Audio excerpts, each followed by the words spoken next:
नमस्कार मित्रांनो, Maharashtra update YouTube चॅनलमध्ये तुमचे पुन्हा स्वागत आहे।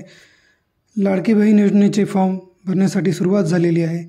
अगदी 4 कागदपत्रांमध्ये आपण आपल्या मोबाईलद्वारे हा फॉर्म भरू शकतो।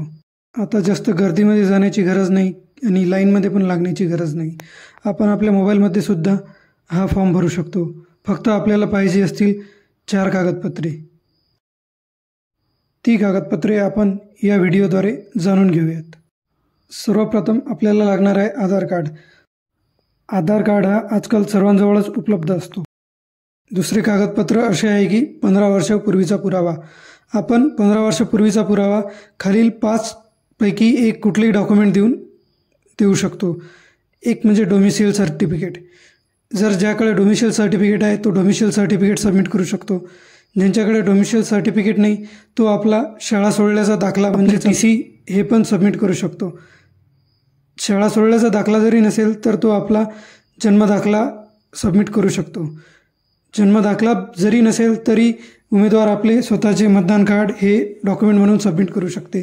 जर वरील दिलेले 4 डॉक्युमेंट जरी उमेदवाराजवळ नसतील तर तो उमेदवार आपले 15 वर्षापूर्वीचे असलेले रेशन कार्ड पण सबमिट करू शकतो।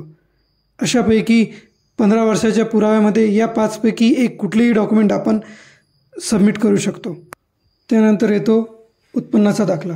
जर उमेदवाराजवळ त्यांचा उत्पन्नाचा दाखला असेल तर तो उत्पन्नाचा दाखला सबमिट करू शकतो।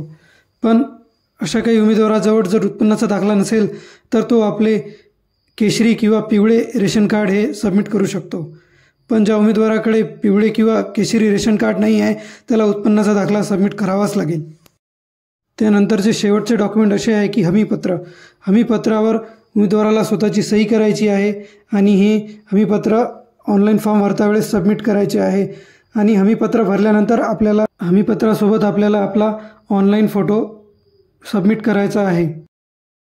मित्रांनो, ऑनलाईन अर्ज आपल्या मोबाईलमध्ये घरबसल्या कशा प्रकारे भरायचा आहे याचा व्हिडिओ या यूट्यूब चॅनलवरती आधीच अपलोड केलेला आहे। तो व्हिडिओ पाहून तुम्ही घरबसल्या या व्हिडिओमध्ये दिलेल्या कागदपत्रासोबत तुमचा अर्ज भरू शकता। सध्या एकाच वेळी जास्त उमेदवार मोबाईलवरती ऑनलाईन अर्ज भरत असल्यामुळे मोबाईल ॲप्लिकेशनचे सर्व्हर डाऊन झालेले आहे। तरीच ते काही वेळात पुन्हा कार्यान्वित होईल। त्यानंतर उमेदवार आपले मोबाईलवरून आपले अर्ज भरू शकतो। अशा प्रकारे दिलेली माहिती आपल्याला आवडली असल्यास या व्हिडिओला लाईक करा आणि या योजनेबद्दल नवीन अपडेट जाणून घेण्यासाठी या चॅनलला सबस्क्राईब करा। धन्यवाद।